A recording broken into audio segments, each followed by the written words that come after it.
इधर सूबे में पीएम मोदी के जन्मदिन को लेकर मध्य प्रदेश में सियासत गर्मा गई है। बीजेपी जहां पीएम मोदी के जन्मदिन को सेवा दिवस के रूप में मनाएगी, वहीं कांग्रेस इस दिन को बेरोजगारी दिवस के रूप में मनाएगी।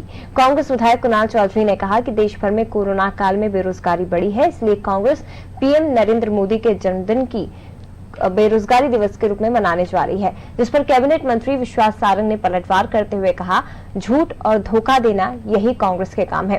प्रधानमंत्री ने देश की आबो हवा को ठीक किया है। इतिहास में पहली बार किसी अर्थव्यवस्था को सीधे जनता से जोड़ा है।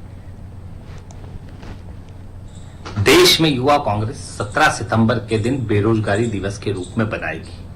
वो दिवस जिस दिन इस देश के प्रधानमंत्री जी का जन्म दिवस आता है, क्योंकि आज बेरोजगारी के अगर सबसे बड़े कोई कारण है तो इनकी गलत नीतियां और गलत निर्णय के कारण देश का युवा कहीं ना कहीं बेरोजगारी के कारण दर दर की ठोकरें खाने पे मजबूर है। लगातार आप राष्ट्रीय एजेंसियों के आंकड़े देखें, बेरोजगारी बढ़ती जा रही है।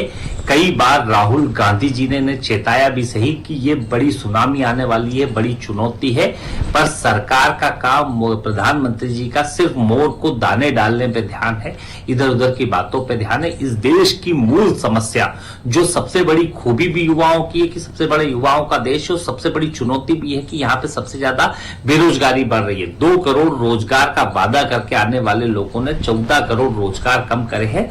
इनके खिलाफ इस महाअभियान की शुरुआत करी जाएगी और उसे बेरोजगार दिवस के रूप में मनाया जाएगा और देश के युवाओं से आग्रह करा जाएगा कि अपने हक और अधिकार के लिए लड़ाई लड़े और अपने हक और अधिकार के लिए कि रोजगार दो, आज दो, अभी दो, जल्दी दो। अब देखिए, कांग्रेस तो हर चीज में राजनीति कर रही है। देश के प्रधानमंत्री नरेंद्र मोदी जी ने इस देश की आबो हवा को ठीक किया है।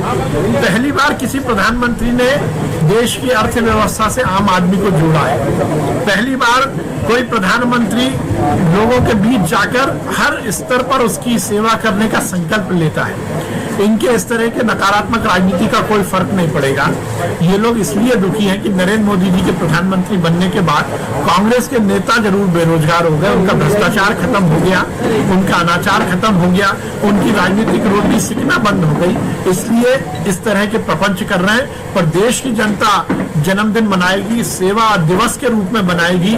मध्य प्रदेश सहित पूरे देश की जनता नरेंद्र मोदी जी को दीर्घायु की कामना के साथ उनके जन्मदिन को हर्ष और उल्लास के साथ मनाएगी।